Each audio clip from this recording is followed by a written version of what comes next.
Minister, the least well-off in our society, the most vulnerable in our society, have been absolutely hammered by the cost of living crisis that has been inflicted on them over the last number of years. Now, it's very important to say the cost of living crisis isn't like the weather. It just happens. The other side of the cost of living crisis is profiteering by the people who increase the prices. It's as simple as that. The energy companies ratchet up the prices, and they've done it consistently over the last number of years. In fact, they've done it consistently since a previous Fianna Fáil government deregulated the energy industry, when we used to have a not-for-profit ESB energy supply in this country. Competition was supposed to lead to a decrease in prices. The exact opposite happened. They've gone through the roof, crippling vulnerable and less well-off people. So their profits go up to the roof, and the cost of living misery is inflicted on the most vulnerable and the poorest in our society. That's the reality. And government after government continues to allow that to happen. I have heartbreaking letters from, for example, a young woman, Emma, in my constituency, who has a disability, and she describes how the current budget will give her $660 extra a year, but that's 1,000 less than she got last year.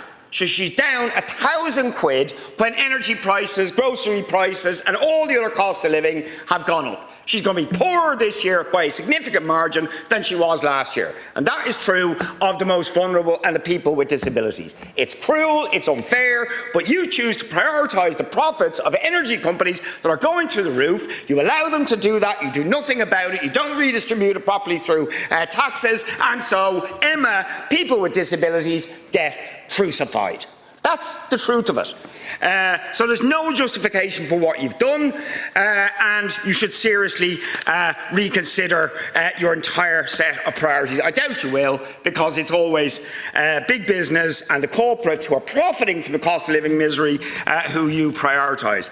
A quick word on the technical amendment to the auto-enrolment scheme, which I'm not sure if it's in the public domain. There are many things I would like to say about this, but one of them is that the company who has got a role in the administration of the auto-enrolment scheme, as well as lots of private companies like Irish Life Investment Managers, Amundi, BlackRock, who are all going to profit out of this scheme when it should be run on a not-for-profit basis by the state, but also the company that has won a 10-year contract from the government is called Tata Consultancy Services.